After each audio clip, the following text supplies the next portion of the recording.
গভীর রাত। সময়টা তখন 1:40 শহরের অন্ধকার স্যাঁতসেঁতে একটা গলি ধরে হেঁটে চলছে একজন যুবক। বয়স তার আনুমানিক 25 হবে। ছেলেটার ডান হাতে রয়েছে একটা রাইফেল গান আর বাম হাতে রয়েছে একটা চাইনিজ কুড়াল। তার শরীরে জায়গায় জায়গায় রক্ত লেগে থাকে। দেখেই মনে হয় ছেলেটা যেন কোনো রক্তের স্তূপ থেকে উঠে আসছে। দেখতে তাকে অত্যন্ত ভয়ঙ্কর লাগছে। দিনের বেলায় টানা 4 ঘন্টা বৃষ্টি হয়, তবে সন্ধ্যা থেকে আকাশ কালো হয়ে মেঘে ঢাকা থাকে। মনে হচ্ছে এই বুঝি আবার ঝমঝমিয়ে বৃষ্টি নামবে। যুবকটি হাঁটতে হাঁটতে শহরের মাঝ বরাবর থাকা একটা মদের বারের সামনে গিয়ে দাঁড়াতেই বৃষ্টিও শুরু হয়ে যায়। ছেলেটার শরীরে লেগে থাকা তাজা রক্তগুলো বৃষ্টির পানিতে ধুয়ে যায়। ধীরে ধীরে সে বাড়ির ভিতর প্রবেশ করে। বাড়ির ভেতর তখন রবিন, জিসান আর রাব্বি এই 3 যুবক বসে মদ পান করে। 3 জনই মোটামুটি নেশায় বুঁদ হয়ে আছে। অনেকক্ষণ ধরেই বাড়ির মালিক তাদের বার বন্ধ করার কথা বলছে, কিন্তু এই 3 যুবক কিছুতেই মানতে চায় না। উপরন্তু তারা শহরের নামি দামি লোকের ছেলে, তাই মালিক আর জোর করে কিছু বলতেও পারে না। তারা নিজেদের মধ্যে বকবক করে আর মদ পান করতে থাকে। হঠাৎ তাদের চোখ যায় সামনের দিকে দাঁড়ানো ছেলেটার দিকে। ছেলের হাতে রয়েছে চাইনিজ কুড়াল এবং শরীরের জায়গায় জায়গায় তখনও রক্তের ছোপ লেগে থাকে। এই দৃশ্য দেখে যেন মুহূর্তের মধ্যে তাদের নেশা কেটে যায়। তারা 3 জনই তড়ক করে উঠে দাঁড়ায়। চাইনিজ কুড়াল হাতে দাঁড়ানো ছেলেটি গুটি গুটি পায়ে হেঁটে তাদের দিকে এগিয়ে আসে। জিসান নামের ছেলেটা ভয়ে তোতলাতে তোতলাতে বলে ওঠে, নিলয়, তুই এখানে এই অবস্থায়? হ্যাঁ, কেন? আমাকে এই অবস্থায় দেখে বিশ্বাস করতে পারিস না? এটা আমি। তুই এখানে কেন আসছিস? কি চাস? নিলয় নামের ছেলেটা জিসানের কথাই কোনো উত্তর দেয় না। সে পকেট থেকে একটা সিগারেট বের করে মুখে দেয়। জিসানের পকেট থেকে লাইটার বের করে সিগারেট ধরিয়ে লম্বা একটা টান দেয়। রবিন, জিসান আর রাব্বি কেউই বুঝতে পারছে না এখানে কি ঘটছে, কারণ সবাই জানে নিলয় খুবই সাধারণ একটা সহজ সরল ছেলে যে কিনা পড়াশোনার জন্য শহরে আসছে। তার থেকেও বেশি অবাক হয় তারা নিলয়ের সিগারেট খাওয়া দেখে, কারণ যেই ছেলে সিগারেটের গন্ধও সহ্য করতে পারতো না, আজ তাদের সামনে সেই ছেলে কিনা নিজের পকেট থেকে সিগারেট বের করে টানছে। রবিন নামে ছেলেটার আগে ফুঁসতে ফুঁসতে বলে, জিসান, এই শালার সাথে এত কথা বলিস কেন? মেরে হাত পা ভেঙে দে শালার। এত বড় সাহস, এত রাতে এসে আমাদের আড্ডায় ব্যাঘাত ঘটায়। রবিন ঠিক বলেছে রাব্বি, মেরে দেই এই মাদার চোখ পোলাটারে। জিসান তবুও নিজেকে সামলে নেয়, সতর্ক হয়ে বলে, দেখো, তোরা এত উত্তেজিত হোস না। একটা কথা চিন্তা করে দেখেছিস, যে ছেলেটা এতদিন আমাদের সামনে মাথা তুলে কথা বলতে সাহস পেত না, সেই ছেলে আজকে এত রাতে আমাদের সামনে এসে দাঁড়িয়ে আছে। যাকে আমরা দিনে এত অপমান করলাম, এত মারধর করলাম, এখন সেই ছেলে হাতে চাইনিজ কোড়াল নিয়ে আমাদের সামনে একা দাঁড়িয়ে আছে। এটার মানে বুঝতে পারছিস? নিলয় সিগারেটে টান দিয়ে হাসে। সেই হাসি দেখে জিসান, রবিন আর রাব্বির গায়ে কাটা দেয়। আই লাইক ইট জিসান, তোর এই বুদ্ধির জন্য তোকে আমার বড্ড ভালো লাগে। কিন্তু দেখ, আজকে এই ভালো লাগার মানুষটাকেই আমার মারতে হবে। কি সব বলিস তুই? তোর মাথা ঠিক আছে? তুই জানিস না আমি কে, আর তুই আমাকে মারতে চাস? হ্যাঁ, অবশ্যই জানি তুই কে। তুই হলি একজন বিশ্বাসঘাতকের কুলাঙ্গার ছেলে। দেখ, এবার কিন্তু বাড়াবাড়ি হচ্ছে। মুখ সামলে কথা বল, না হলে কিন্তু এখান থেকে নিজের পায়ে হেঁটে চলে যেতে পারবি না। তোর কি মনে হয় তোর এসব ধমকি শুনে আমি ভয় পাই? নিলয় কথাটা বলা শেষ করেই তার হাতে থাকা চাইনিজ কুড়ালটা দিয়ে রাব্বির গলা বরাবর একটা কোপ মারে। সাথে তাতে তার মুন্ডুটা ছিটকে গিয়ে দূরে পড়ে আর তার মুন্ডুহীন দেহটা সেখানেই গড়িয়ে পড়ে। এই দৃশ্য দেখে জিসান আর রবিন 2 কদম পিছিয়ে যায়। তাদের মুখে ভয়ের ছাপ স্পষ্ট দেখা যায়। বাড়ি এসি থাকা সত্ত্বেও জিসান এবং রবিন কপাল বেয়ে ঘাম ঝরতে থাকে। তারা বুঝতে পারে না এখন কি করবে। এখান থেকে পালাতেও পারবে না। জিসান নিজেকে শক্ত করে আর সেখানে থাকা একটা মদের বোতল ভেঙে হাতে নিয়ে যেই নিলয়কে বাড়তে যাবে, নিলয় তার হাতে থাকা চাইনিজ কোড়ালটা দিয়ে জিসানের হাতেই একটা কোপ দেয়। দেহ থেকে বিচ্ছিন্ন হাতটা ছিটকে পড়ে দূরে। জিসানের কাটা হাত দিয়ে অনবরত রক্ত ঝরতে থাকে। এই দেখে রবিন যেই কথা বলার ভুলেই গেছে, সে পাগলের মতো উন্মাদ হয়ে যায়। রবিন আর জিসান সেখানেই বসে পড়ে, চিৎকার করে কাঁদতে থাকে। কিন্তু এখানে তাদের কান্নার আওয়াজ শোনার মতো কেউ নেই, কারণ তারা অনেক আগে বাড়ির ম্যানেজারকে মেরে বার থেকে বের করে দিয়েছে।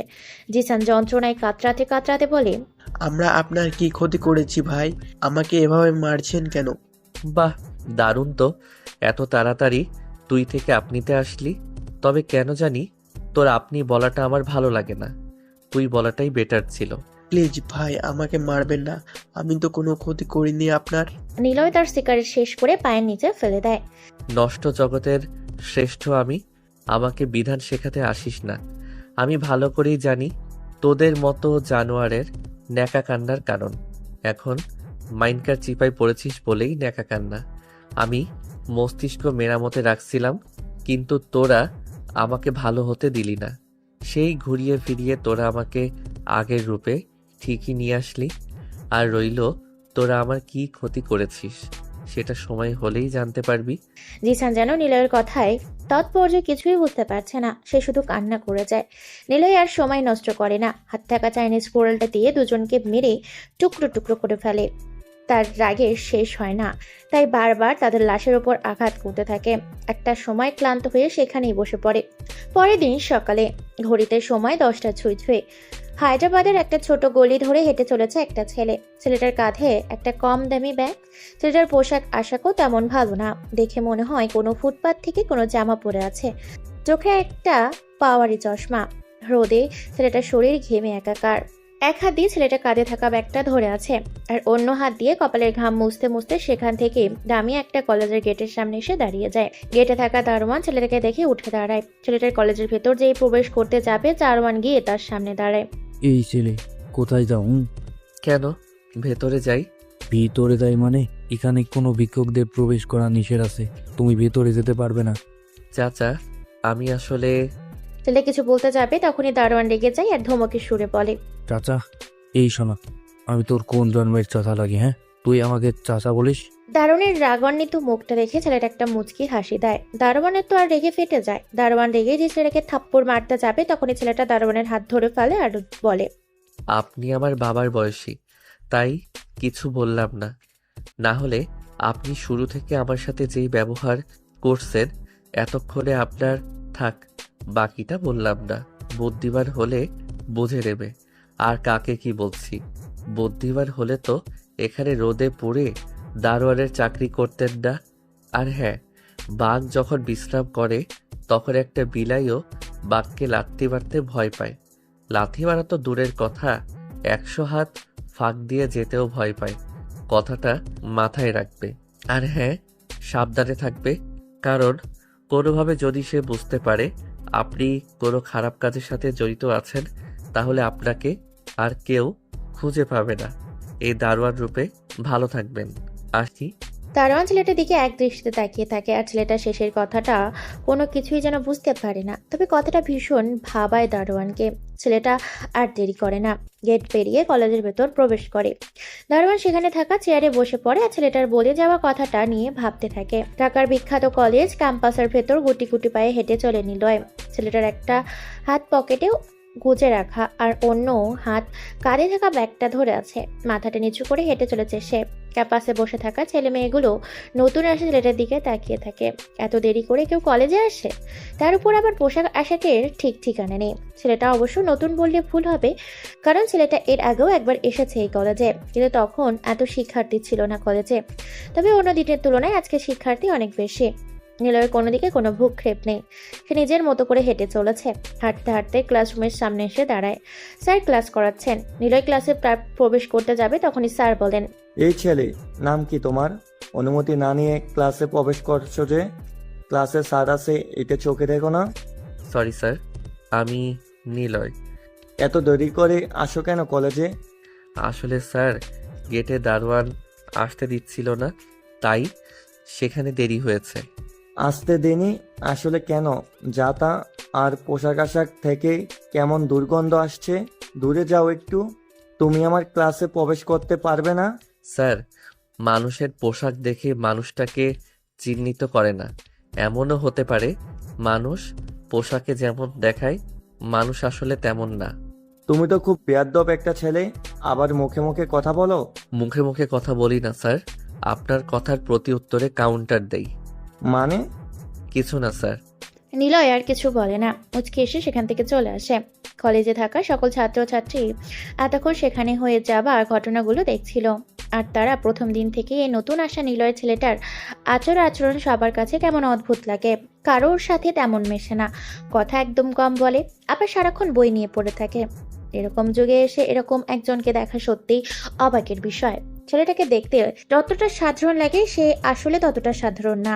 সবাই সব ভাবতে থাকে। তখনই স্যার কথায় সবাই ক্লাসে মনোযোগ দেয়। স্যার ক্লাস করাতে থাকেন। নিলয় ক্যাম্পাসের এক কোণে বসে বই মেলে পড়া শুরু করে। গত রাতে যাদেরকে মেরেছে ওরা বকাটে ছেলে ছিল। দুটো মেয়েকে খুন করেছে, তাই নিলয় গিয়ে ওদেরকে মেরেছে। সে চুপিচাপি বসে থাকে। আশেপাশে কোনো দিকে তার নজর নেই। এমন সময় দেখতে পায় একটা মেয়ে ভার্সিটির ভিতর দৌড়ে আসছে, আর পেছনে 3-4 জন ছেলে দৌড়াচ্ছে। নিলয় নিশ্চুপ মাঠের একদম নিরিবিলি কোনায় বসে একটা পুরনো বই পড়ছে, আর সেই মোটা ফ্রেমের চশমায় নাগের টকায় স্থির হয়ে আছে।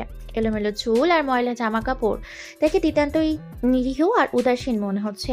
বাইরের জগতের কোনো গোলমাল যেন তাকে স্পর্শ করে না। সে কেবল বইয়ের পাতায় নিমগ্ন। হঠাৎ কয়েকটা ছেলের দৌড়ে আসার আওয়াজ শোনা যায়। তারা মাঠের খোলা চত্বর ধরে ছুটছে। তাদের সামনে একটা মেয়ে। মেয়েটির নাম তিথি। সে প্রাণপণে ছুটতে গিয়ে হোঁচট খায় এবং নিলয় বসার জায়গা থেকে কিছুটা দূরে মাটিতে পড়ে গেল। মাটিতে পড়ে গিয়েও তিথি নিজেকে গুটিয়ে নেয়। তার চোখে করুণ দৃষ্টি। ভয়ে সে কাঁপতে থাকে। দ্রুত দৌড়ে আসা ছেলেগুলোর মধ্যে যে নেতা, সেই রিশা তাদের দলবল নিয়ে তিথির কাছে এসে দাঁড়ায়। ছাড়ুন প্লিজ, আমাকে ছেড়ে দিন প্লিজ, আমাকে যেতে দিন, দয়া করে আমার সাথে কিছু করবেন না। রিশাদ বিকৃত হাসি দেয়। সাথে থাকা বাকিরাও হাসতে থাকে। হাসি দিয়ে বলে, কেন রে, তোর সাথে কিছু করব না কেন? আমার ভাইয়ের উপর নজরদারি করিস, তার নামে রিপোর্ট বানাবি? তাছাড়া তোর মতো একটা হট ফিগারের মেয়েকে তো আমাদের তুলে নিয়ে যেতে হবে। দেখ না, তোকে নিয়ে আজ সন্ধ্যায় কত মজা হবে। দয়া করুন, আমাকে ছেড়ে দিন প্লিজ। কেউ আছো? আমাকে হেল্প করো। চিৎকার করে ওঠে তিথি। রিশা চারপাশ চোখ বুলিয়ে নেয় তাচ্ছিলের হাসি দিয়ে বলে, কেউ নেই, দেখ চারপাশে। এই সময় এই ক্যাম্পাসের কোনায় কোনো ফালতু স্টুডেন্ট আসে না। তুই আর কত চিৎকার করবি?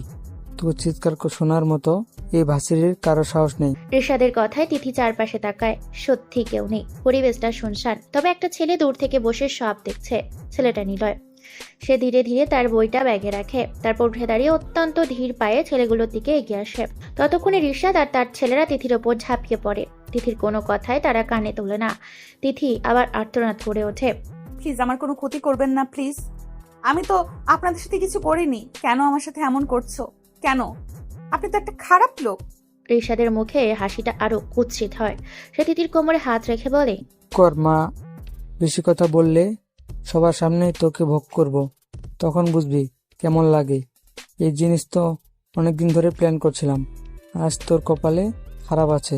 ঠিক এমন সময় নিলয় তাদের পেছনে এসে দাঁড়ায়। তার মুখটা কঠিন, গলার স্বরটা অদ্ভুত রকমের শান্ত, কিন্তু গম্ভীরতা নিয়ে বলে, ভাই, ওকে ছেড়ে দিন প্লিজ। মেয়েটার লাগছে, ভয় পাচ্ছে সে। কেন নিরীহ মেয়ের উপরে জোর চালাচ্ছেন? রিশাদ রেগে যায়।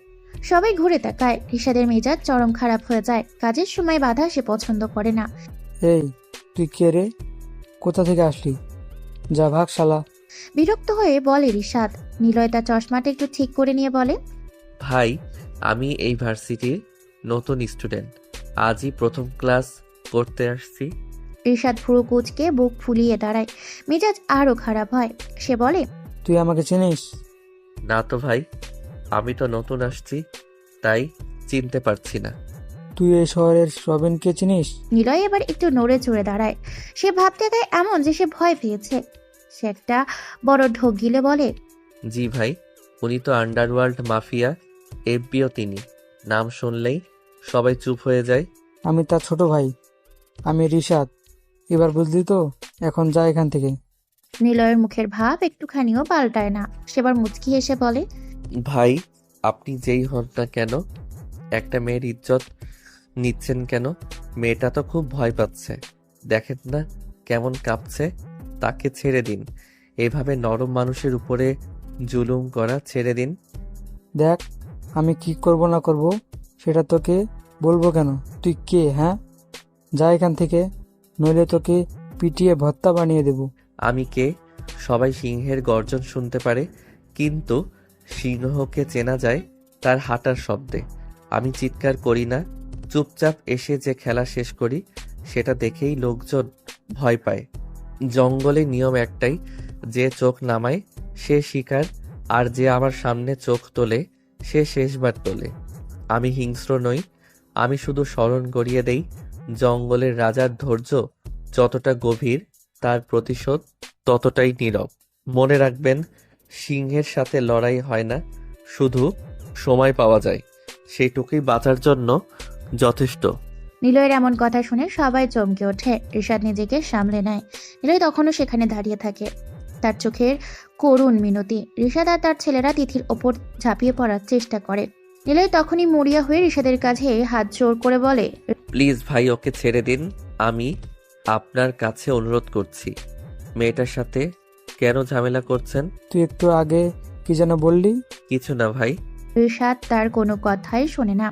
নিলয় এবার আর কোনো উপায় না দেখে ঋষাদের পায়ে পড়ে যায়। ঋষাদ প্রচন্ড বিরক্ত হয়, একটা জোরে লাথি মারে নিলয়ের বুকে। লাথির ধাক্কায় নিলয় দূরের মাটির ওপর গিয়ে সজোরে পড়ে আর কপালে ইটের সাথে ঠুকে যায়। মাথায় প্রচন্ড আঘাত লাগে, তার কান বেয়ে রক্ত ঝরতে থাকে। ঋষাদের দলের একজন তপু ঘড়ি দেখে বলে ওঠে, শোন মেয়ে, তোর উপর নজর থাকবে। আমার ভাইয়ের পেছনে লেগেছিস, তোর অবস্থা কি হবে তুই জানিস না। আজ তোকে ছেড়ে দিলাম, চাই না পাবলিকালি ঝামেলা হোক। ঋষাদ তিথিকে আরো ধমক দিয়ে দাঁত কিরমির করতে থাকে। তার দলবল নিয়ে দ্রুত সেখান থেকে চলে যায়। এইদিকে নিলয়ের মাথা থেকে রক্ত অনেক ঝরতে থাকায় সে দ্রুত জ্ঞান হারায়। তিথি তার পাশ থেকে এসে হাউমাউ করে কাঁদতে থাকে।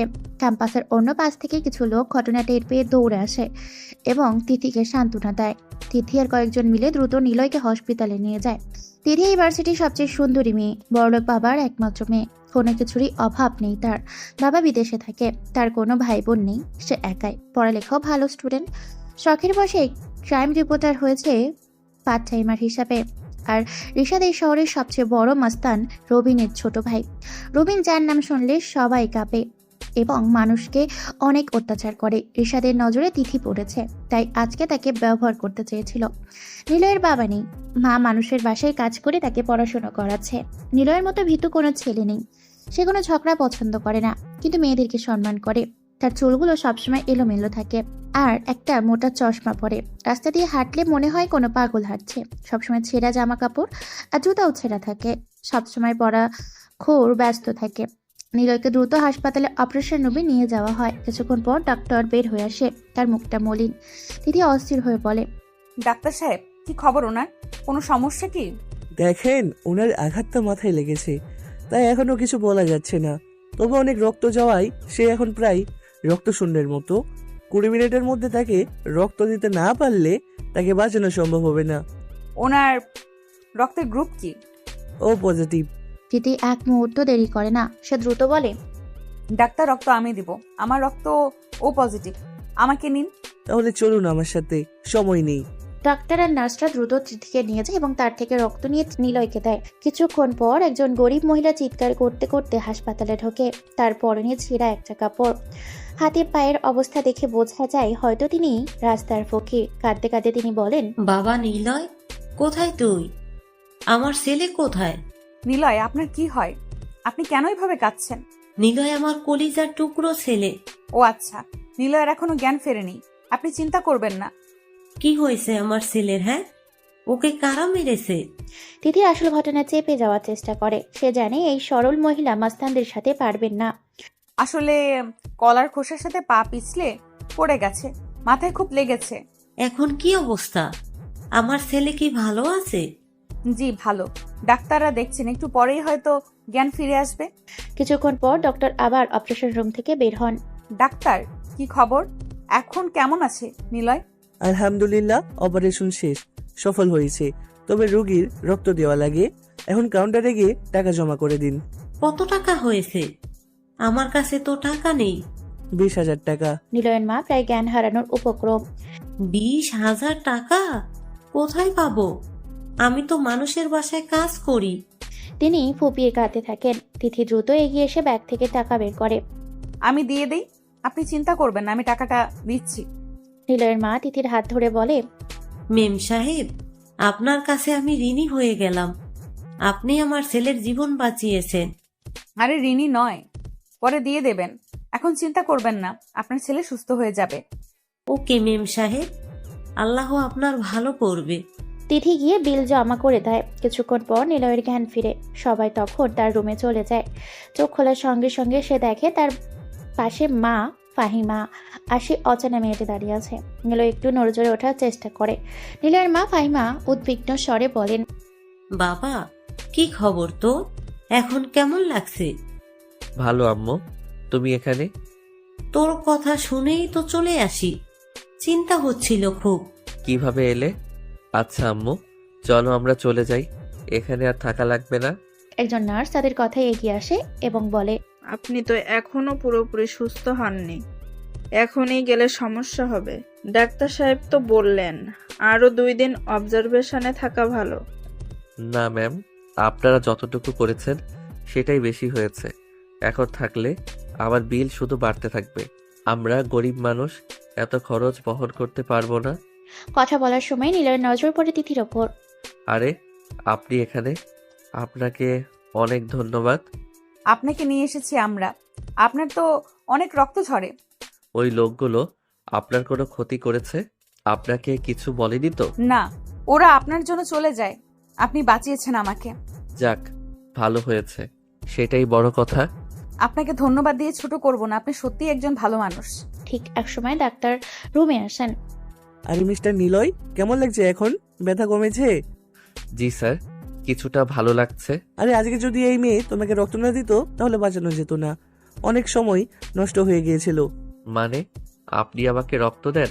মানে তোমার অনেক রক্ত যায়, হঠাৎ রক্ত কোথায় পাওয়া যায়নি, তখন এই মেয়ে দুটো রক্ত দিয়েছে, সে নিজের রক্ত দিয়ে তোমার জীবন বাঁচাই। ডাক্তার এরপর তার ফাইল নিয়ে চলে যান। নিলয়ের মা ফাইমা এবার গর্বিত সুরে বলেন, নিলয়, এই মেম সাহেব তোর হাসপাতালের বিল দিয়েছে। আমার কাছে 20,000 টাকা ছিল না। আপনি আমাকে মেম সাহেব বলছেন কেন? আমি আপনার মেয়ের মতো। আরে না, কোথায় আপনি আর কোথায় আমরা? আপনি এত বড় লোকের মেয়ে। আপনি আপনার রক্ত কেন একজন গরিবের শরীরে দিলেন? আপনার তো দেওয়া উচিত হয়নি। কেন? গরিবেরা কি মানুষ না? আপনি কি আমার রক্তের অপবিত্র হয়ে গেলেন? আচ্ছা মেম সাহেব, বাদ দিন, আমরা এখন আসি। না, আপনারা থাকেন, বিল আমি দিব। সুস্থ হওয়া পর্যন্ত এখানেই থাকবেন। আপনার জন্য আমি সব ব্যবস্থা করি। আরে না ম্যাম, আমি এখানে থাকলে আমার টিউশনিগুলো বাদ হয়ে যাবে, আমার অনেক ক্ষতি হবে, আমাকে যেতেই হবে। আচ্ছা, আপনি কোন ইয়ারে পড়েন? কোন সাবজেক্ট? অনার্স 3rd ইয়ারে, সায়েন্স নিয়ে পড়ি। ও আচ্ছা, তাহলে আজকের মতো যান। তবে কোনো সাহায্য লাগলে অবশ্যই আমাকে বলবেন। আমার কাছে আপনার ফোন নাম্বার নেই। নিলয় আর কোনো কথা বলে না, মাথা নেড়ে বিদায় নেয়। তারপর সবাই নিজে নিজে বাড়িতে চলে যায়। নিলয়ের বাসা একটা ছোট্ট বস্তিতে। দুপুরে সামান্য খাওয়া দাওয়া করে সে টিউশন নিতে যায়, আর তার মা আবার মানুষের বাসায় কাজে যায়। নিলয় টিউশনি শেষ করে বাসায় এসে কিছু সময় বই পড়ে, তারপর ক্লান্তিতে ঘুমিয়ে পড়ে। পরের দিন সকালবেলা নিলয় ভার্সিটিতে চলে আসে। আপাতত নিলয়ের কোনো বন্ধু নেই, সে গতকালকে কলেজে নতুন এসেছে আর এখেই ঝামেলায় জড়ায়। তারপর ক্লাসে চলে যায়। নিলয়কে নিয়ে সবাই হাসি তামাশা করে, কারণ তার ছেঁড়া জামা কাপড় আর অদ্ভুত স্বভাব। নিলয় কিছু বলে না, সে শুধু চুপচাপ থাকে। ক্লাস শেষ করে বিরতির সময় সে ক্যান্টিনের কোনায় বসে পড়া পড়তে থাকে। এমন সময় রিশাদ তার লোক বাহিনী নিয়ে তার সামনে দিয়ে চলে যাওয়ার সময় একজন সহচর বলে ওঠে। রিশাদ তীক্ষ্ণ দৃষ্টিতে নিলয়কে দেখে এগিয়ে আসে। ফকিন্নি, এখানে কি করিস? এত লেখাপড়া করে কি হবে তোর? ভাইয়া, পড়ছি। রিশাদ বিকৃত হাসি হেসে নিলয়ের হাতের বই নিয়ে জোরে ছুঁড়ে মারে। বইগুলো ক্যান্টিনের মেঝেতে ছড়িয়ে ছিড়িয়ে পড়ে। সবাই তাকিয়ে তাকিয়ে তামাশা দেখতে থাকে, কারণ কিছু করার নেই, কারণ এই ক্যাম্পাসের ক্ষমতা এখন তাদের। রিশাদ তার দলবল কলেজে যে কোনো সুন্দরী মেয়ে দেখলেই বাজেভাবে কথা বলে, বাজে আচরণ করে। সবাই তাদের অত্যাচারে জর্জরিত। তারপর তারা তিথিকে খোঁজে, কিন্তু তিথি লুকিয়ে থাকে। তাকে না পেয়ে রিশাদরা ক্যান্টিনে চলে যায়। নিলয় ধীরে ধীরে ছড়িয়ে পড়া বইগুলো কুড়িয়ে নেয়। একটা ছেঁড়া পাতা বুকের কাছে চেপে ধরে সে আবার পড়তে বসে। এমন সময় তিথি আসে। তিথি কিছুক্ষণ চুপ করে থাকে, তারপর ব্যক্তিগত প্রশ্ন করে, বসতে পারি? আরে মেম সাহেব, আপনি এখানে কেন? কেন আসতে পারি না? আপনি কি এই ক্যান্টিনের মালিক? আমি সেটা বলিনি। তাহলে কি বলতে চাও? কিছু না, আপনি বসুন।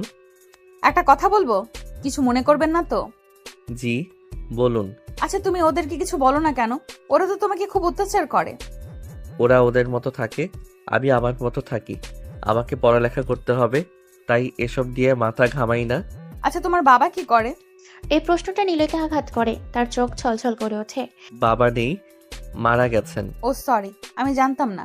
আচ্ছা, আমরা কি বন্ধু হতে পারি? নিলয় অবাক হয়ে তাকায়, তার চোখে বিস্ময়ে দেখা যায়। আমার সাথে বন্ধুত্ব করবেন আপনি? আমার মতো একটা ফকিন্নি ছেলের সাথে? কেন বিশ্বাস হয় না? তুমি তো আমার জীবন বাঁচাও।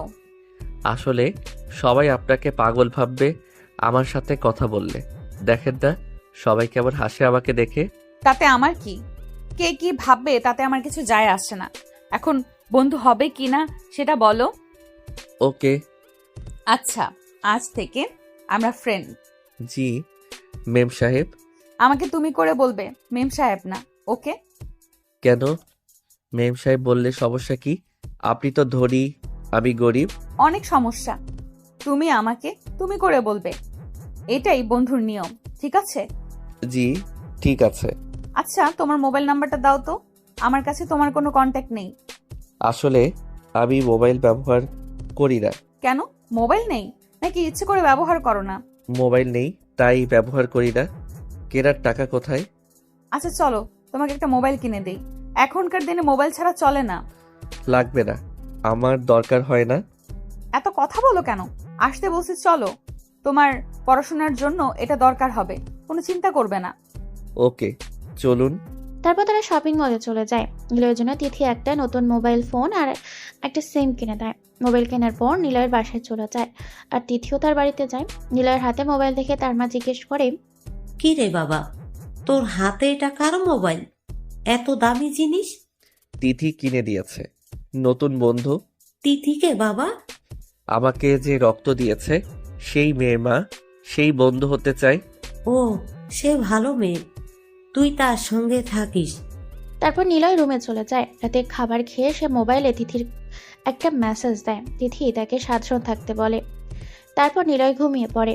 সকালে সে ভার্সিটিতে চলে যায়। ক্লাস শেষ করে নিলয় আর তিথি একটা বটগাছের নিচে বসে কথা বলছে আর বাদাম খাচ্ছে। তিথি হাসি মুখে নিলয়কে পড়ালেখার বিষয়ে সাহায্য করে। এমন সময় রিশাদের একটা লোক তাদের দেখতে পায়। সে দ্রুত রিশাদকে ফোন দেয়। সঙ্গে সঙ্গে রিশাদ তার দলবল নিয়ে চলে আসে। রিশাদ বটগাছের নিচে নিলয় আর তিথিকে একসাথে দেখে প্রচন্ড রেগে যায়।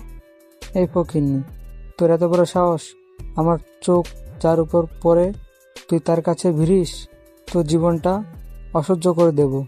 রিশাদ তিথির কোনো কথাই শুনতে চায় না। সে আর তার লোকেরা ইচ্ছে মতো নিলয়কে মারতে থাকে। আজকের মারটা যেন একটু বেশিই হয়। তারা লাথি কিল ঘুষি মারে নিলয়কে। নিলয়ের চশমাটা ছিটকে পড়ে যায়। রিশাদ তিথিকে ধাক্কা দিয়ে সরিয়ে দেয় এবং নিলয়কে শেষবারের মতো হুমকি দিয়ে চলে যায়। যদি তোকে আর একবার এই মেয়ের আশেপাশে দেখি তবে তোকে সোজাসুজি কবরে পাঠিয়ে দেব। রিশাদ চলে যাওয়ার পর তিথি কাঁদতে কাঁদতে নিলয়কে তুলতে যাবে। তখনই নিলয় প্রচন্ড রাগে তিথির হাতটা ঝাড়া মেরে সরিয়ে দেয়। নিলয় তার জীবনে এমন রাগী চেহারা আর কাউকে দেখায়নি। ভাঙা গলায় সে তিথির দিকে তাকিয়ে বলে, কি ভাবেন মেম সাহেব? আপনারা আমাদের মতো গরিবকে একের পর এক মার খাওয়াইবেন আর হাসপাতালে নিয়ে রক্ত দেবেন আর বিল দেবেন? আর হবে না ম্যাম, আমি আর এইভাবে মার খেতে পারবো না। আমার কথা শোনো নিলয়, আমি তোমার ভালো চাই। প্লিজ আজ থেকে আপনি আমার সাথে কোনো কথা বলিয়েন না প্লিজ। আপনি আপনার মতো থাকেন। আমার কথাটা শুনবে তো? আমি তো তোমাকে ভালোবাসি। শোনা লাগবে না। আর এই নিন আপনার মোবাইল। আমার আর আপনাদের মতো বড়লোকদের কোনো সাহায্য দরকার নেই। নিলয় মোবাইল ছুড়ে দিয়ে কোনো মতে খোঁড়াতে খোঁড়াতে বাসার দিকে চলে যায়। রাগে অভিমানে সে তিথির একটা কথাও শোনে না। অনেক কষ্টে সে বস্তির বাসায় পৌঁছায়। নিলয়ের মা তাকে দেখে কেঁদে ওঠে। কি রে বাবা, তোর এই অবস্থা কেন? আবার কে মারলো তোকে? কিছু না আম্মু, একটা গাড়ির সাথে ধাক্কা খেয়েছি, ছোট একটা দুর্ঘটনা। তুই কি জীবনও চালাক হবি না? এমনই থাকবি? চল ঔষধ লাগিয়ে দেই। তারপর তারা ঘরের ভিতর যায় এবং নিলয়ের মা তাকে গরম পরম মমতায় ওষুধ লাগিয়ে দেন।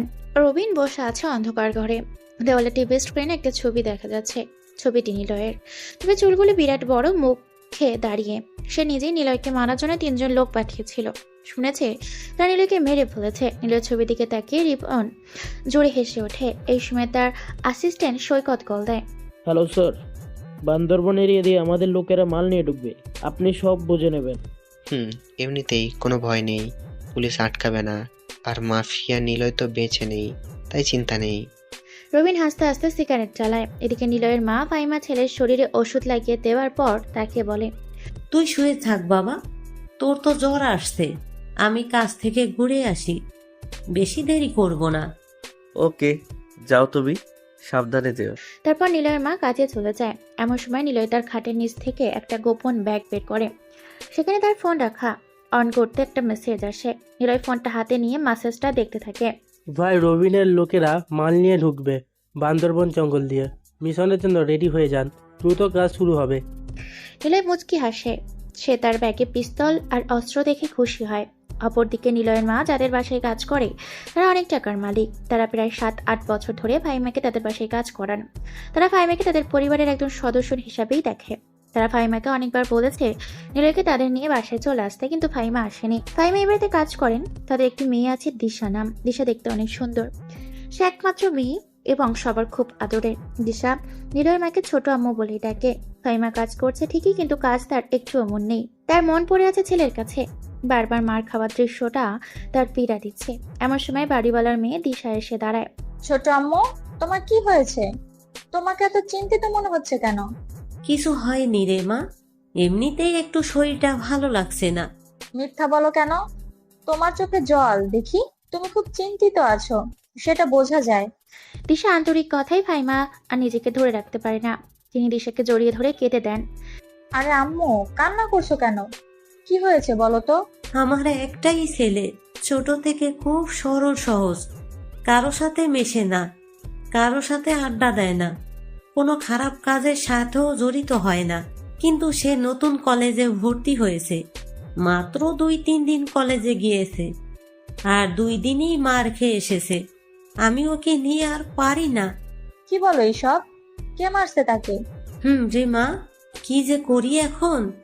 আচ্ছা, তোমার ছেলে কোথায় পড়ে? নাম কি? মারে, আমি তো নাম জানি না, জিজ্ঞেস করা হয়নি। সেটাতে কিভাবে যায় সেটা বলতে পারবে? কোনো ল্যান্ডমার্ক? বাজারে গিয়ে অটোরিকশা নিয়ে পৌরসভার ভিতরে নামিয়ে দেবে, সেখানেই ভার্সিটি। আরে, ওটাতে তো আমিও পড়ি। ওটা তো আমাদের ইউনিভার্সিটি। তুমিও সেটাতে পড়ো?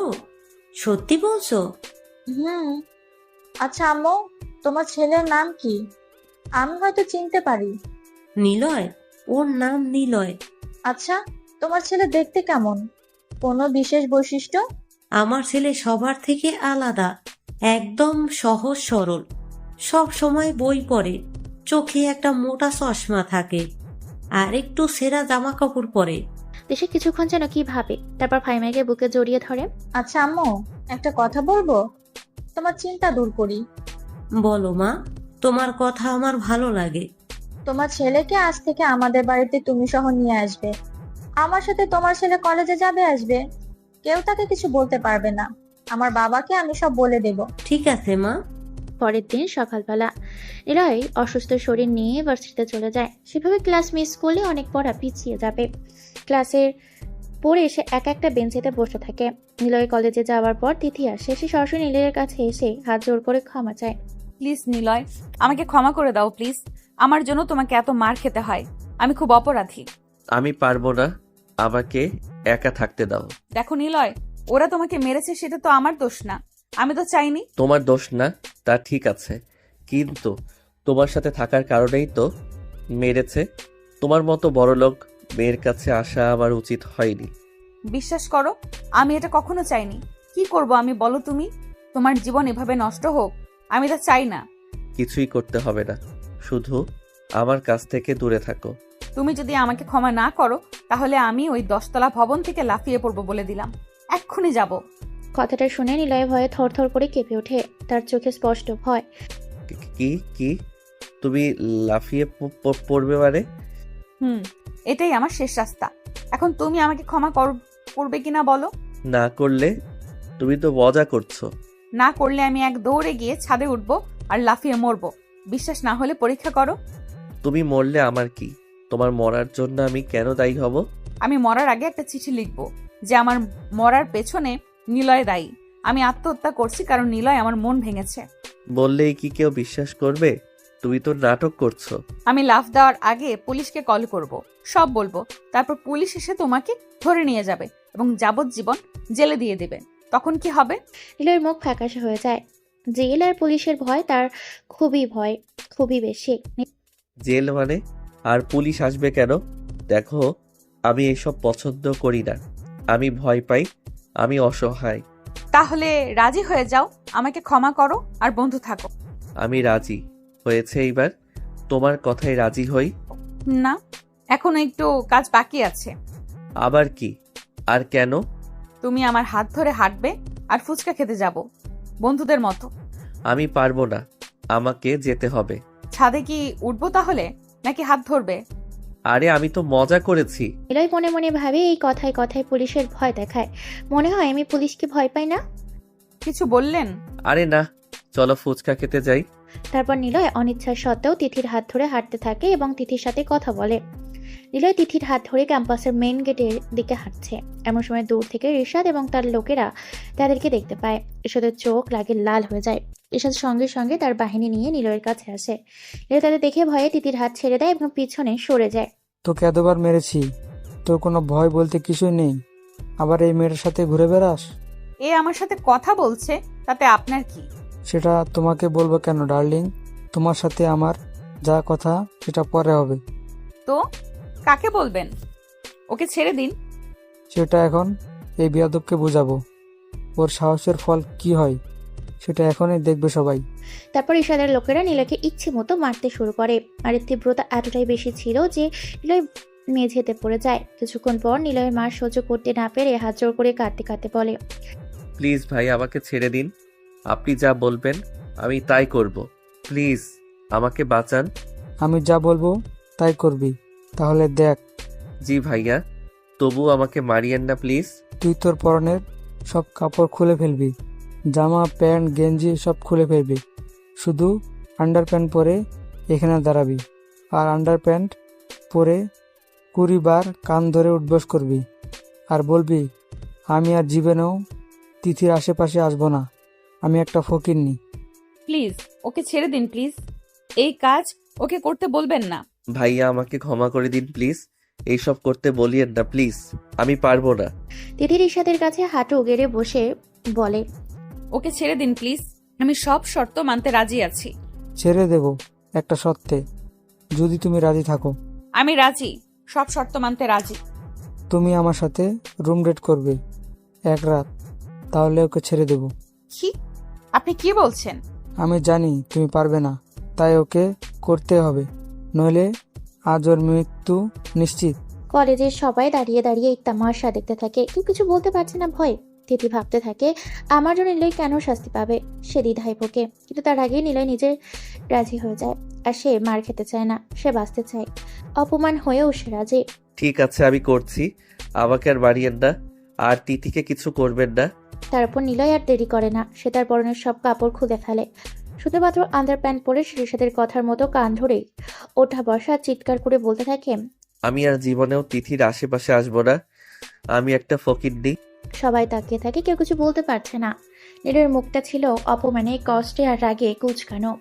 তারপর নিলয় কলেজ থেকে বের হতে লাগে, নিচের দিকে মাথা রেখে হাঁটতে থাকে। তার চোখে তখন জল নেই, আছে কেবল ঘৃণা। নিলয় বাড়িতে আসে, সে তার ফোনটা বের করে এবং লোকদের ফোন দেয় নিলয়। হ্যাঁ ভাই, কোনো সমস্যা? রিশাদ আর ওর বন্ধুদের তুলে নিয়ে আসবি, রবিনের ভাইও। ঠিক আছে, কাজ হয়ে যাবে। আমি ওদিকে মিশরে যাচ্ছি, তোরা শুধু তুলে আনবি। নিলয় ফোন কেটে দেয়। মাসুমেরা বের হয়ে পড়ে রিশাদকে তুলে আনার জন্য। আজ রাতেই ওদের মিশন কমপ্লিট করতে হবে। রবিনের গ্যাংয়ের নাম রেড হক্স। তারা গাড়ি ভর্তি অস্ত্র ড্রাগস নিয়ে ফিরছে বান্দরবন জঙ্গল দিয়ে। এমন সময় নিলয়ের গ্যাং রেড স্যারোর গাড়ি ওদেরকে সামনে এসে দাঁড়ায়। বান্দরবনের গহীন অন্ধকারে জঙ্গলের নিঃশব্দে এগিয়ে আসছে এক কামান্ড দল। ওদের হাতে অত্যাধুনিক রাইফেল, তাদের পরনে আর্ম বডি শুট, হুডির পিছনে লাল অক্ষরে খোদাই করে লেখা রেড শ্যাডো। মাথা মুখ ঢাকা শক্তিশালী হেলমেট যেন তাদের অস্তিত্বের অদৃশ্য করে দেয় অন্ধকারে। গহীন অন্ধকারে জঙ্গলের গাড়িগুলো ঘিরে রেখেছে রবিনের লোকেরা।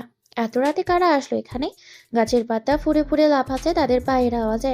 পেছনে এক বলিষ্ঠ দেহীর ছায়া ধীরে ধীরে এগিয়ে আসে। পরে লম্বা ব্ল্যাক জ্যাকেট, সে হলো নিলয়। উজ্জ্বল ফর্সা মুখে ছোট ছোট দাড়ি, তার চোখে জ্বলন্ত লাভার মতো আগুন ফুটছে, যেন তার একটুখানি চাউনিতে সকল প্রতিদ্বন্দ্বীকে মুহূর্তেই ছিনিমিনি করতে পারে। এক হাতে পকেটে, অন্য হাতে সিগারেট ধোঁয়া বাতাসে ছড়িয়ে পড়ছে। তার এই দুই পাশে রেড শ্যাডো এবং সেনারা রাইফেল হাতে ধীরে ধীরে হাঁটছে। সে সৈনিকের সামনে এসে থামে। কিরে সৈকত, কি ভাবছিলি? 3 জনকে পাঠিয়ে নিলয়কে সরিয়ে ফেলবি? শ্যাডো আমার নাম না, এটা আমার সতর্ক বার্তা। আমি যেখানে দাঁড়াই আলো নিজেই পিছিয়ে যায়। তোরা ভাবছিলি পালালে বাঁচতে পারবি? মনে রাখ, ছায়া কখনো দৌড়ায় না, শুধু অনুসরণ করে। আর যেদিন ধরতে আসে সেদিন কেউ আর সূর্য উঠতে দেখে না। রেড শ্যাডো মানে নিলয়, তুই এখনো বেঁচে আছিস? হা হা হা। সে সৈকতের সামনে এসে থামে। চারপাশ থেকে রেড শ্যাডোর গ্যাং ঘিরে ধরে ওদের।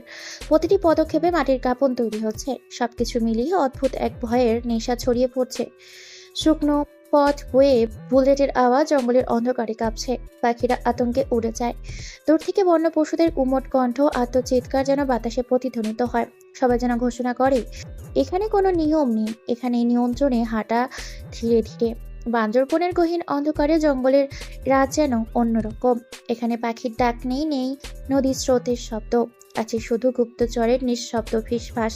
সেই অন্ধকার গভীরে দাঁড়িয়ে আছে এক ব্যাটালিয়ন, যাদের নাম শুনতেই ভয় ও সম্মানে মাথা নিচু করে পুরো দেশবাসী। তারা হলো রেড শ্যাডো। তাদের নেশা দুর্নীতি স্বীকার করা, তাদের আনন্দ থাকে সত্য উদ্ঘাটনে, তাদের প্রিয় খেলা নিয়ম প্রতিষ্ঠা করা। অস্থির বাতাসে ভেসে আসে পুরনো পাইন কাঠের গন্ধ। বিশাল বাঁশ ছাড়ের ভেতর লুকিয়ে তাদের লোকেরা। লাল কালো পতাকায় মোড়ানো যেন আগুন ছোঁয়ার মিশ্রণ। চারপাশে গড়া কাঠা তারের বেড়া। এই জঙ্গল থেকে কেউ একবার তাদের হাতে ধরা পড়লে আর কখনো গোপনীয়তা বজায় রাখতে পারে না। বান্দরবনের এই অন্ধকার এখন শুধু একটা গোপন নামেই পরিচিত, রেড শ্যাডোর নিয়ন্ত্রণ কক্ষ। হা হা হা। রবিন, ওটাকে ধরার জন্যই তো ঢাকা সিটিতে গিয়েছি। ওর ভাইকে এখন তুলে এনেছি। খেলাটা তো এবার আমার হাতে। তুই আগে নিজের কথা ভাব, তারপর রবিনের কথা ভাবিস। বয়েস, সব ধ্বংস করে দাও। কথাটা বলার সাথে সাথে চারপাশ থেকে মেশিন গানের গুলি চলতে শুরু করে। কয়েক মিনিটের ভিতরে সবকিছু ছিন্ন ভিন্ন হয়ে যায়। নিলয় রবিনের কাছে বার্তা পাঠিয়ে দেয়। পরের দিন নিলয় ভার্সিটিতে এসে তখনও মন মারা হয়ে একা বসে থাকে।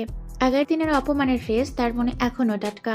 সে ছেঁড়া বইয়ের পাতাগুলো উল্টাচ্ছে। তার পেশে এসে দাঁড়ায় তিথি। তিথি শান্তভাবে তার সামনে বসে। নিলয়, তুমি কেন আমার সাথে কথা বলো না? তুমি কেন আমাকে ক্ষমা করছো না? কালকে যা হয়েছে সেটার জন্য আমি তো কিছু করিনি। তোমার সাথে কথা বললে কি হবে? আবার কালকের মতো মার খেতে হবে? আমি আর মার খেতে চাই না তিথি। আমার স্বপ্ন নষ্ট হয়ে যাচ্ছে। আমার জন্য তুমি মার খাও সেটা আমি জানি, তাই তো কালকে আমি রিশাদের শর্তে রাজি হতে চেয়েছিলাম। তোমার সম্মান আমার কাছে তোমার জীবনের চেয়ে বড়। নিলয় এবার মুখ তুলে তাকায়। তিথি কান্না করছে। নিলয় বলে, তুমি রুম ডেট করতে রাজি ছিলে কেন? তুমি তো জানো। তিথি চোখ নামিয়ে নেয়। তার গলায় গভীর আবেগ এসে জমা হচ্ছে। তুমি কেন বোঝো না নিলয়? কেন আমি নিজের জীবন বাজি রাখতে চাই? আমি কি শুধু বন্ধুত্বের জন্য এত কিছু করি?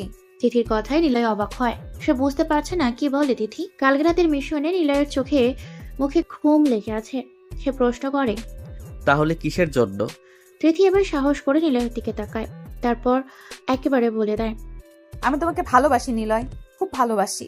সেই প্রথম দিন যখন তুমি রক্ত ঝরিয়ে আমার সম্মান বাঁচাতে চেষ্টা করেছিলে, সেদিন থেকে। নিলয় হতবাক। সে কল্পনাও করতে পারে না এত ধনী আর সুন্দরী মেয়ে তাকে ভালোবাসতে পারে। কি বলছো এসব? আমি তো একটা ফকিন্নি।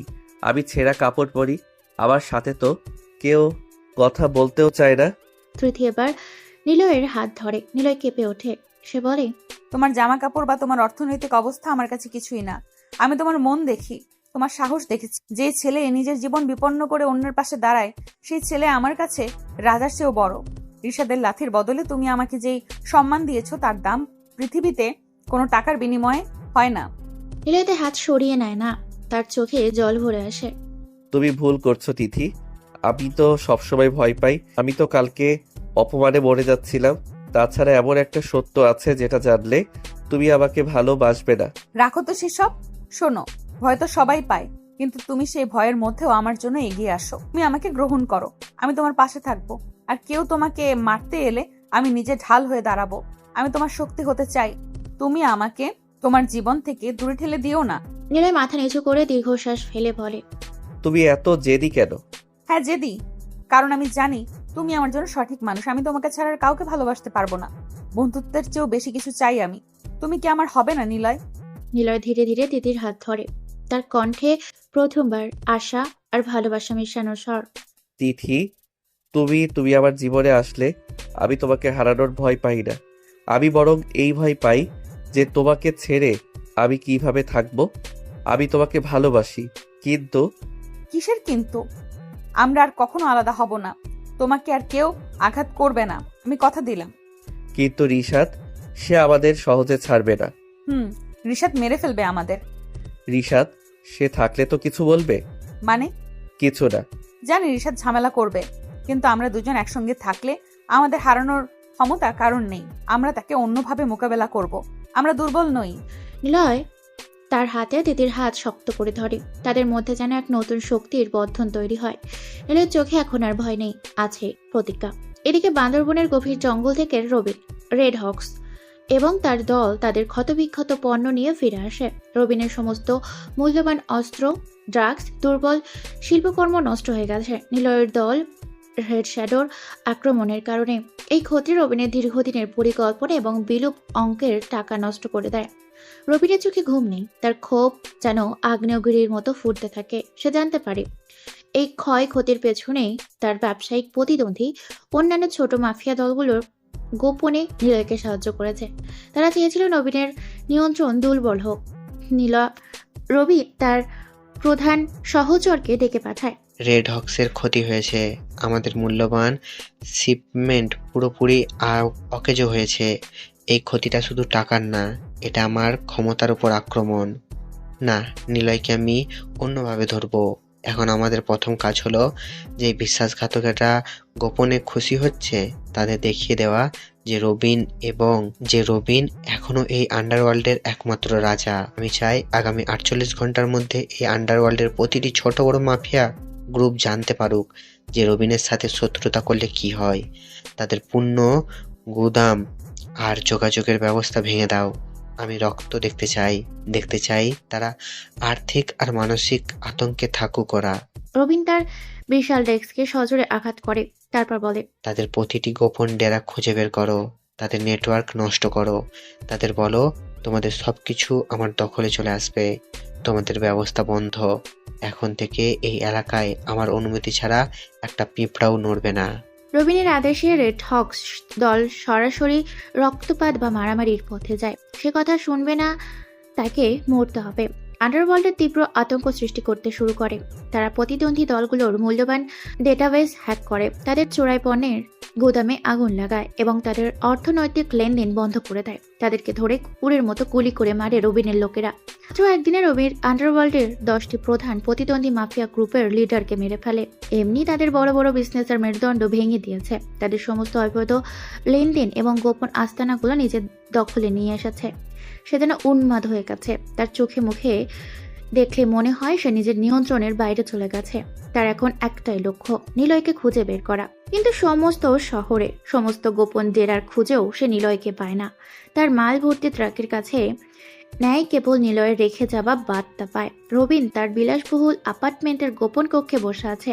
ঘর জুড়ে ছড়িয়ে আছে দামি মদের বোতল আর ভাঙা কাচের টুকরা।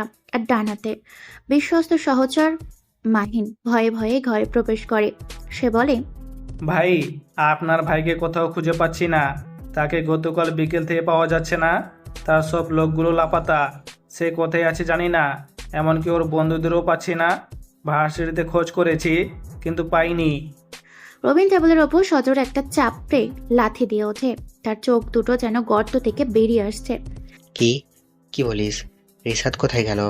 সে তো তোর সাথে থাকার কথা ছিল, সঙ্গে কয়েকজন ছিল। তারা কি বলছিস তুই? ভাই, আমি তার সাথে ছিলাম না। সে নাকি অন্য একটি গুরুত্বপূর্ণ কাজে যায়। সেই কাজ শেষ করে ফেরার সময় একদম হাওয়া হয়ে গেছে। তারা মোবাইল ট্র্যাক করে দেখি সেটা সুইচ অফ। তাকে কেউ তুলে নিয়ে গেছে মনে হচ্ছে বস। রবিন দ্রুত হেঁটে গিয়ে তার দামি ফোনটা হাতে নেয়। তার হাত কাঁপতে থাকে। ফোন দে ওকে, লাগাতার ফোন দিতে থাক। সে কোথায় যেতে পারে আর তো জানার কথা। আমি এখন কতটা ক্ষিপ্ত। তার কোনো শত্রু থাকতে পারে না। রবিন পাগলের মতো রিশাদের নাম্বারে কল করতে থাকে। একের পর এক কল দিতে থাকে সে, কিন্তু উত্তর আসে না। কেবল শোনা যায়, এই মুহূর্তে সংযোগ দেওয়া সম্ভব হচ্ছে না। রবিন ফোনটা প্রায় ছুঁড়ে ফেলে দেয় টেবিলের ওপর। না, এটা হতে পারে না। রিশাদ আমার একমাত্র ভাই, সে নিখোঁজ হতে পারে না। মাহিন, তুই কি করছিস? আর শহর লকডাউন করে দে। প্রত্যেকটা গলি, প্রত্যেকটা সন্দেহজনক বাড়িতে আমার লোক ঢুকুক। ভাই, আমরা সারাত খুঁজেছি, আমাদের সব নেটওয়ার্ক ব্যবহার করেছি, এমনকি পুলিশকে গোপনে কাজে লাগাই, কোথাও তার কোনো চিহ্ন নেই।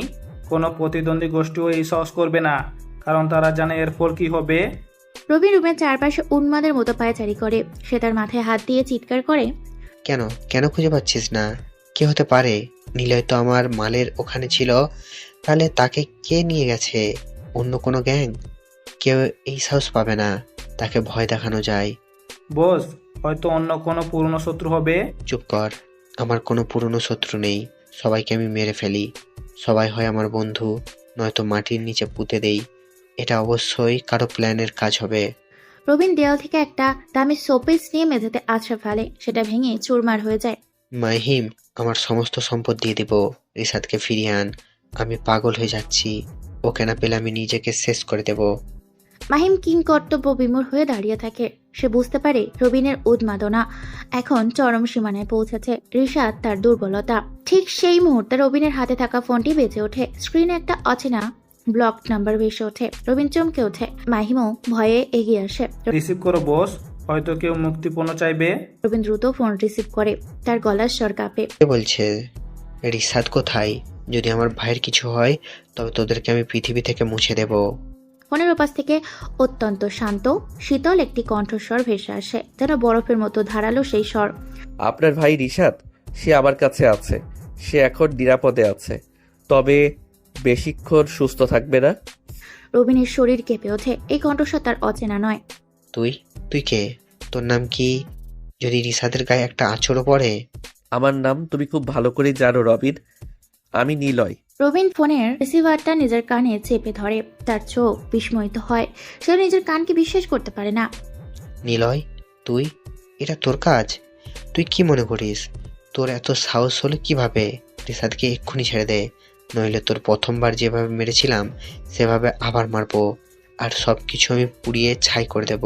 নিলয়ের কণ্ঠস্বর আরো শান্ত, আরো তীক্ষ্ণ হয়। আমার সবকিছু? হাহাহা, আমার মা এখন নিরাপদে আছে রবিন। আমার স্বপ্ন এখন অন্যরকম। তোর ভাইটিকে তুই আর কোনোদিন খুঁজে পাবি না, যেমন করে তুই আমাকে সারা দেশ খুঁজেও পাসনি। প্রতিশোধের খেলা শুরু হয়েছে। আমি তোর সবকিছু নিয়ে নেব রবিন, তুই আবার সব কেড়ে নিয়েছিস। কথা শেষ না হতেই ফোনটা কেটে যায়। রবিন পাগলের মতো ফোনটা মুখের সামনে ধরে চিৎকার করে, হ্যালো হ্যালো, নিলয় তুই কোথায়? রিশাদকে কোথায় রেখেছিস? কিন্তু কোনো উত্তর আসে না। ফোনটা সম্পূর্ণরূপে সুইচ অফ হয়ে যায়। রবিন ফোনটা মেঝেতে আছড়ে ফেলে দেয়। সে হাঁটু কেড়ে বসে পড়ে। তার চোখ দিয়ে টপ টপ করে জল পড়তে শুরু করে। মাহিন, নিলয় সে রিশাদকে তুলে নিয়ে গেছে। মাহিম দ্রুত ছুটে এসে রবিনের কাঁধ ধরে। রবিন ততক্ষণে পাগলের মতো হাসতে শুরু করেছে। তার প্রতিশোধের নেশা যেন দ্বিগুণ হয়ে যায়। নিলয়, তুই একটা ভুল করেছিস। তুই আমার ভাইয়ের গায়ে হাত দিয়েছিস। তুই আমার যুদ্ধটা অন্যদিকে নিয়ে গেলি। অপরদিকে নিলয়কে তিথি খুঁজে চলেছে, কিন্তু কোথাও পাচ্ছে না। কালকে থেকে নিলয়ের কোনো খোঁজই নেই। তিথি রাস্তায় এক পাশ দিয়ে হাঁটছে। সে হঠাৎ দেখতে পায় নিলয় একটা গাড়ির সামনে দাঁড়িয়ে আছে। গাড়িটা বেশ দামি, আর নিলয়ের গায়ে দামি পোশাক। তিথি চমকে যায়। সে অবাক হয়ে যায়। মনে মনে বলে, এটা আমার নিলয়, কিন্তু ওর গায়ে এত দামি পোশাক কেন? দামি গাড়ি কেন ওর সামনে? তার ভাব দেখে কখনো ফকিনি মনে হচ্ছে না। নিলয় তখনই গাড়িতে ওঠে। এমন সময় একটা ট্যাক্সি এসে থামে তিথির সামনে। তিথি ড্রাইভারকে বলে সামনের কালো গাড়িটা পিছু করতে। গাড়িতে উঠে বসে তিথি। নিলয় আগের গাড়িতে যাচ্ছে। নিলয় তার নিজের কালো রঙের এসইউভি গাড়িতে উঠে একটা বিরাট বড় নির্জন ইন্ডাস্ট্রিয়াল এরিয়াতে আসে। গাড়িটি সেখানকার একটি জীর্ণ পরিত্যক্ত গুদাম ঘরের সামনে এসে থামে। নিলয় গাড়ি থেকে নামে। তার পরনে এখন আর সে ছেঁড়া পোশাক নেই, আছে সুন্দর কালো টেকনিক্যাল পোশাক। সে একটা সিগারেট জ্বালায়। এরপর কোমর থেকে একটা পিস্তল বের করে। সেটা অনেক দামি একটা পিস্তল, এবং নিজের মনে সিগারেট টানতে থাকে। তিথি দূরে দাঁড়িয়ে সব দেখছে। সে লুকিয়ে নিলয়ের পেছনে পেছনে এসেছে। এই দৃশ্য দেখে সে ভয়ে আটকে ওঠে। এইরূপে নিলয়কে সে দেখবে তা কখনো ভাবেনি। এই ছেলেটাকে তার অচেনা লাগে। নিলয় সিগারেট হাতে নিয়ে এগিয়ে যায় গুদামের ভেতর। পেছনের গাড়ির থেকে আরো 4 জন বলিষ্ঠ দেহী ছেলেরা নেমে আসে। তাদের পরনেও একই ধরনের কালো পোশাক। সবাই নিলয়ের পেছনে যায়। তিথি আর অপেক্ষা করতে পারে না। কৌতূহল বশত এবং ভয় নিয়েই সে দৌড়ে গুদাম ঘরের পেছনের দরজা দিয়ে চুপিসারে ভেতরে ঢুকে যায়। তিথি ধীরে ধীরে গুদামের ভেতর দিয়ে হেঁটে আসে এবং একটি কক্ষের দরজার সামনে থামে।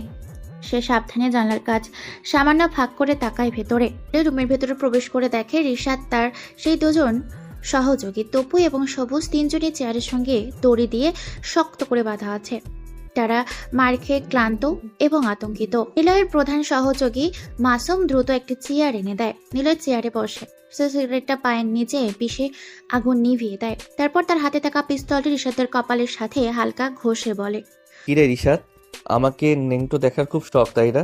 আর তিতির সাথে রোপ ডেট করার খুব ইচ্ছে? রিশাদ ভয়ে কাঁপতে থাকে। সে ভাবতেই পারেনি ফকিরনি গরিব ছেলেটা এতটা ভয়ঙ্কর। ভাই, ভুল হয়ে গেছে, মাফ করে দেন ভাই। আপনাকে আমি চিনতে পারিনি। প্রাণ ভিক্ষা দিন ভাই। আমার ভাই রবিন আপনাকে খুঁজে বের করবে। চুপ শালা। রবিন আর তোদের অনেক গল্প দেখেছি। তোরা আমাকে মারছিলি, আমার সম্মান নিয়ে খেলা করলি সবার সামনে। নিলয় কথাটা বলে হাসতে থাকে। সে হাসিতে ভয়ঙ্কর শোনায়। ওই মাসুম, সবগুলোর জামা কাপড় খোল, দেখি ওদের অস্ত্রের ভয়ঙ্করতা কতটা।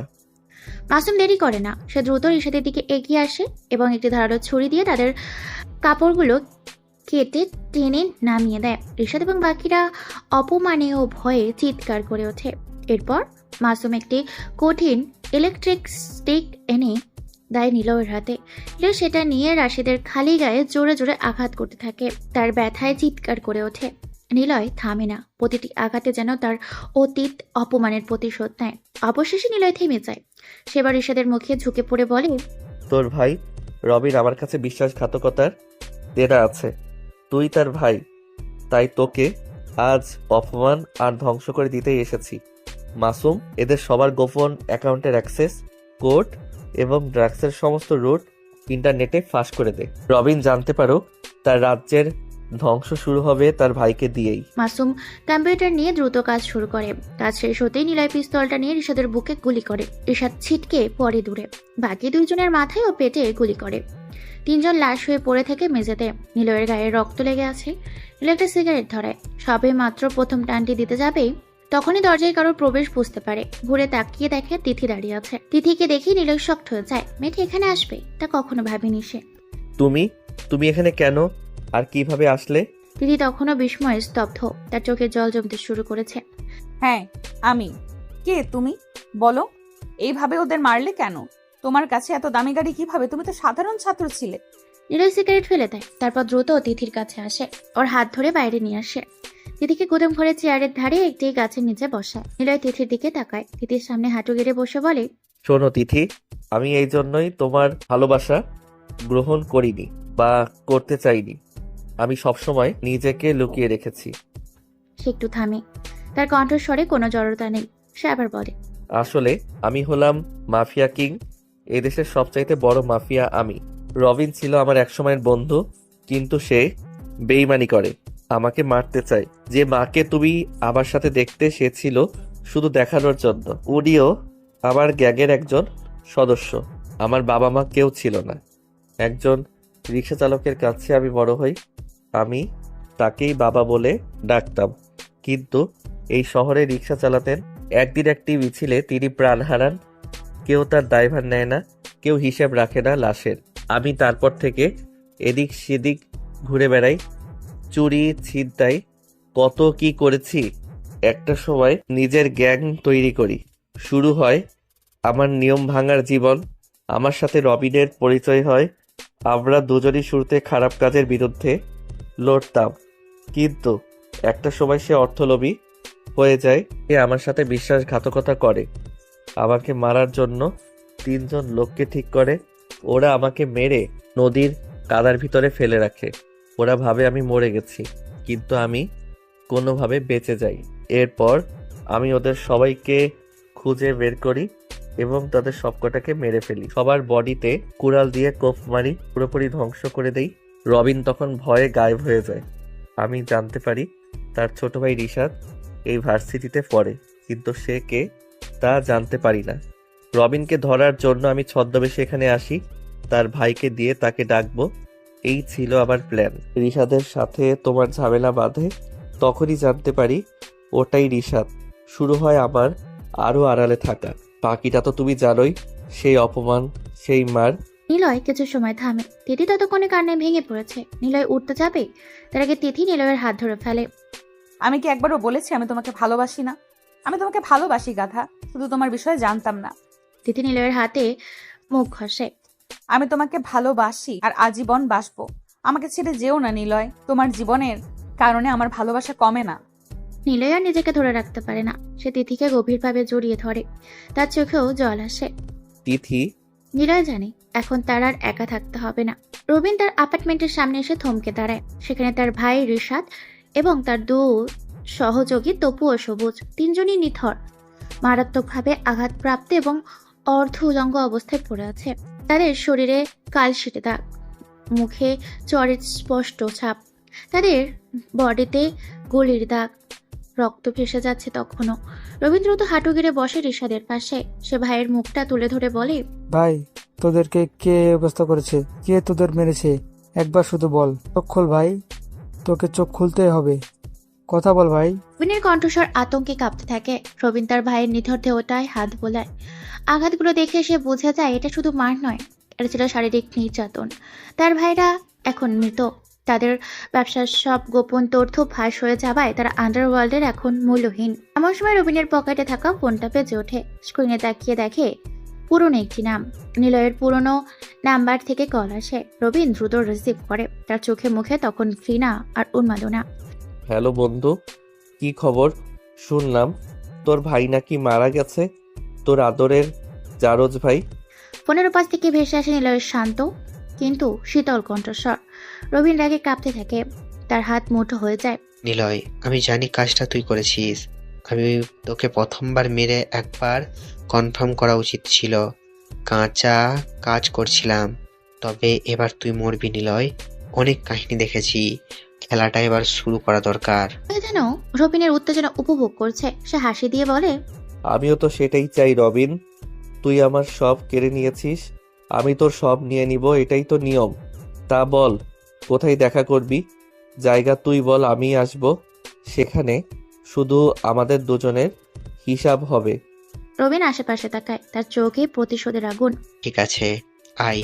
তুই তো আমাদের সেই পুরনো জায়গাটা চিনিস, জিন্দাবাজারের পরিত্যক্ত আড্ডাঘর।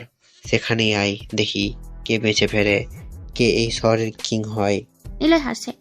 এই হাসি রবিন স্পষ্ট শুনতে পায়। আজ রাত ঠিক 12টা। রবিন, আমার দেরি হবে না, তুই তৈরি থাকিস। তোকে আমি মুক্তি দেব। নিলয় ফোন কেটে দেয়। সে হাসতে থাকে। অন্ধকারে সেই হাসি যেন এক ভয়ঙ্কর প্রতিজ্ঞা দৃষ্ট করে। রবিন তার ভাইয়ের মৃত শরীরের দিকে তাকিয়ে কান্না করে। সে রিশাদকে ছুঁয়ে বলে, ভাই, তোকে যে এইভাবে মেরেছে তার ক্ষমতা আর অস্তিত্ব আমি পুরোপুরি ধ্বংস করে দেব। তোর এই লাশ ছুঁয়ে কসম খাচ্ছি ভাই, তোর আত্মা তবেই শান্তি পাবে। আমি ওদেরকে মেরে ফেলবো। রবীন দ্রুত সেখান থেকে চলে আসে। তার মাথা তখনও কাজ করছে না, কিন্তু তার পরিকল্পনা পরিষ্কার। সে দ্রুত তার সমস্ত রেড হক্স সচরদের খবর দেয়। হাতে সময় কম। সে নীলকে শেষ করার মিশনে নামবে। এইবার আর কোনো ভুল হবে না। জিন্দাবাজারের পরিত্যক্ত আড্ডা ঘরে আছে রবিন। চারপাশে ভাঙা দেওয়াল, সাথে পরিবেশ, শুধু একটি ঝুলন্ত বাল্ব টিমটিম করে জ্বলছে। এখন রাত ঠিক 12টা। আড্ডাঘরের মাঝখানে রবিন একা দাঁড়িয়ে আছে। তার পরনে কালো জ্যাকেট, হাতে একটি ধারালো ছুরি আর পিস্তল। মাহিম আর তার লোকেরা গুদামঘরের বাইরে পাহারায় আছে। ঠিক 12টা বাজতেই দরজা খুলে যায়। হেঁটে প্রবেশ করে নিলয়। তার পরনে এখন সাধারণ ছাত্রের পোশাক নেই। সে এখন সেই মাফিয়া কিং এর কালো পোশাক পরে এসেছে। সে একা। সময় মতো আসলি রবিন, তোর সময় জ্ঞান এখনো নষ্ট হয়নি। নিলয়, তুই আমার ভাইকে মেরেছিস, কসম করে আসছি তোকে আমি নির্যাতন করেই মারবো। একা এসে ভুল করেছিস রে। আমি তোর এই হাসি মুছে ফেলবো। তুই জানিস আমার হাতে কি আছে? রবিন ছুরিটা শূন্যে ঘোরায়। জানি, একটা ধারালো চাকু আর পিস্তল, যা তোর ভাইকে আমি মারতে ব্যবহার করেছি। কিন্তু তুই ভুলে গেছিস আমি তোকে এই অস্ত্র চালানো শিখাইছি। তোর এই প্রতিশোধের নেশা তোকে শেষ করে দেবে বন্ধু। বন্ধু, রাখ তোর এসব কথা। তোকে মরতে হবে রে। বন্ধু নয়, আমরা শত্রু। শত্রু? আমি তোর প্রতিচ্ছবি রবিন। তুই যখন টাকাকে ভালোবাসতে শুরু করলি তখনই তুই আমাকে শেষ করে দিয়েছিস। তুই জানিস না কাদার ভেতর থেকে উঠে আসা মানুষ কতটা ভয়ঙ্কর হয়। নিলয়ের কথা শুনে রবিনের মুখ ফ্যাকাশ হয়ে যায়। সে বলে, মরার জন্য তৈরি হ। রুমিন চিৎকার করে ছুরি নিয়ে ঝাঁপিয়ে পড়ে। নিলয় দ্রুত সরে যায়। তাদের মধ্যে শুরু হয় এক ভয়ঙ্কর ফাইট। আধো আধারিতে তারা একে অপরের উপর আঘাত হানে। রবিন উন্মাদের মতো আঘাত করে, কিন্তু নিলয়ের প্রতিটি চাল আগে থেকেই জানে। নিলয় শুধু আত্মরক্ষা করে, শক্তি সঞ্চয় করে। নিলয়ের লোকেরা প্রবেশ করে সেখানে। রাইফেল নিয়ে সবাই রবিনের লোকদের বুক ঝাঁঝরা করে দেয়। ওইদিকে নিলয়ের খুশিতে একটা ভাঙা কাচের বাক্সের ওপর পড়ে। নিলয় দ্রুত কাছে গিয়ে তার পকেট থেকে ছোট্ট ছুরি বের করে। তুই কি করছিস নিলয়? সর এখান থেকে। নিলয় জোরে হেসে দেয়। সে ছুরিটা রবিনের গলার ভেতর খাচ করে ঢুকিয়ে দেয়, বের করে আবার ঢুকিয়ে দেয়। রবিন সেখানেই মারা যায়। নিলয় নিঃশব্দে গুদামঘরের বাইরে বেরিয়ে আসে। তার চোখ এখন রাগ লেগে আছে, কিন্তু বুকে শান্তি অনুভব করছে। শেষ গুদামঘরের সিঁড়ির কাছে অপেক্ষারত দিদিকে দেখতে পায়। দিদি দ্রুত দৌড়ে এসে নিলয়কে জড়িয়ে ধরে। নিলয়, তুমি ঠিক আছো? আমি খুব ভয় পেয়েছি। তুমি এবার ফিরে এসেছো। নিলয় দিদিকে শক্ত করে ধরে দিদি কাছে।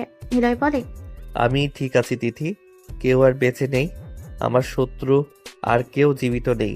রবিন আর কখনো ফিরে আসবে না। সে তার কাজের ফল পেয়েছে। তার অন্ধকার জগৎটা শেষ হয়ে গেছে। তিথি নিলয়ের মুখটা দুহাতে তুলে ধরে, আলতো করে বলাতে থাকে, আমি তোমাকে বিশ্বাস করি। আমি জানি তোমার ভেতরের মানুষটা ভালো। তুমি প্রতিশোধ নিয়েছো আমার ভালোবাসা। তুমি আমাকে ছেড়ে যেও না নিলয়। তোমার এই নতুন জীবনটা যেন আমার সাথে শুরু হয়। নিলয় তিথির কপালে গভীর চুম্বন এঁকে দেয়। তার মুখে সেই পুরনো সরল হাসিটা ফিরে আসে। এইবার আর আমি নিজেকে লুকিয়ে রাখবো না তিথি। আমি তো তোমার কাছে হার মেনেছি। আমার সব অন্ধকার শেষ। আমার জীবনে এখন শুধু তুমি আর তোমার ভালোবাসা। চলো এই শহর ছেড়ে আমরা এমন কোথাও যাই যেখানে কোনো মাফিয়া নেই, কোনো প্রতিশোধ নেই, শুধু তুমি আর আমি।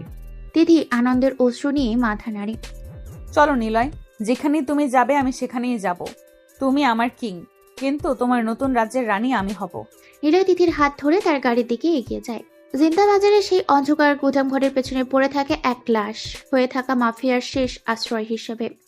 আর নিলয় ও তিথি গাড়ি চালিয়ে যেতে থাকে এক নতুন ভোরের আলোর দিকে। সমাপ্ত।